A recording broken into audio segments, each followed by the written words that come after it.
Budget கூட்டத்தொடர் குறித்து விவாதிக்க நாடாளுமன்ற வளாகத்தில் அனைத்து கட்சி கூட்டம் துவங்கியிருக்கிறது. இது தொடர்பான முக்கிய செய்தியை பார்த்து வருகிறோம். கூடுதல் விவரங்களுடன் இணைகிறார் எமது செய்தியாளர் ரமேஷ்குமார்.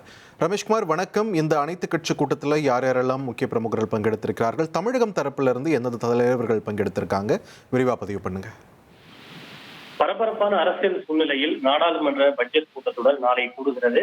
ஆண்டின் முதல் கூட்டத்தொடர் என்பதால் குடியரசுத் தலைவர் முறையுடன் இந்த கூட்டத்தொடர் துவங்குகிறது. இந்த சூழ்நிலையில் அரசின் சார்பில் நாடாளுமன்ற வளாகத்தில் அனைத்து கட்சி கூட்டத்துக்கு அழைப்பு விடுக்கப்பட்டிருக்கிறது. இந்த கூட்டத்தில் அரசின் சார்பில் நாடாளுமன்ற விவகாரத்துறை அமைச்சர் கிரண் ரிஜிஜு, ராஜ்நாத் சிங் பாதுகாப்புத்துறை அமைச்சர் ராஜ்நாத் சிங், மாநிலங்களவை முன்னவர் ஜே.பி. நட்டா உள்ளிட்ட பலரும் பங்கேற்றிருக்கிறார்கள். அதே போல எதிர்கட்சிகளை பொறுத்தவரை காங்கிரஸ் கட்சியினுடைய ஜெயராம் ரமேஷ், மணிஷ் திவாரி, திமுக எம்பிக்கள் டி.ஆர். பாலு, திருச்சி சிவா, காங்கிரஸ் எம்பி மாணிக்கம் தாக்கூர் உள்ளிட்டோரும் பங்கேற்றிருக்கிறார்கள். எதிர்வரும் பட்ஜெட் கூட்டத்தொடரை சுமூகமாக நடத்துவதற்கு அரசின் சார்பில் அனைத்து கட்சிகளுடைய ஆதரவும் கோரப்பட்டிருக்கிறது. இது தவிர எதிர்வரும் கூட்டத்தொடரில் அரசு நிறைவேற்ற இருக்கின்ற முக்கிய மசோதாக்கள், ஏதேனும் புதிய மசோதா வகை அரசு கொண்டு வரப்போகிறதா, அதே போல எதிர்கட்சிகள் எழுப்ப விரும்பும் முக்கியமான விஷயங்கள் ஆகியவை குறித்தெல்லாம் இந்த கூட்டத்திலே விரிவாக விவாதிக்கப்பட்டு வருகிறது.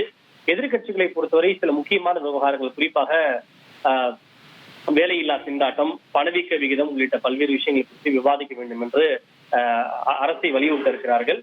பட்ஜெட் கூட்டத்தொடரையும் குடியரசுத் தலைவர் உரையையும் எந்த விதமான பிரச்சனையும் இன்றி சுமூகமாக நடத்துவதற்கு எதிர்கட்சிகளுடைய ஆதரவு தேவை என அரசின் சார்பில் கேட்கப்பட்டிருக்கிறது.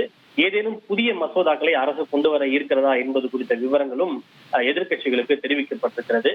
குறிப்பாக இந்த பட்ஜெட் கூட்டத்தொடரின் முதல் பாகம் நாளை துவங்கி எதிர்வரும் பிப்ரவரி 13ஆம் தேதி வரை நடத்த திட்டமிடப்பட்டிருக்கிறது.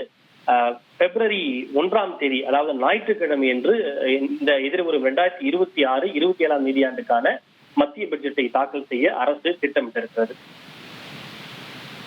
நன்றி ரமேஷ்குமார், உங்களுடைய விரிவான தகவல்களுக்கு. 1,26,00,000 மனங்களை வென்ற தந்தி டிவி யூடியூப் சேனல். தவிர்க்க முடியாத தம்ப்நெயில்ஸ், கலக்கலான கான்டென்ட்ஸ். நீங்களும் இந்த குடும்பத்தில் இணைய இப்பவே சப்ஸ்கிரைப் பண்ணுங்க. அசுரபலம் கொண்ட எங்கள் டிஜிட்டல் கரங்களில் உங்கள் விளம்பரங்களை சேர்க்க வாட்ஸ்அப் பண்ணுங்க. 8939888378.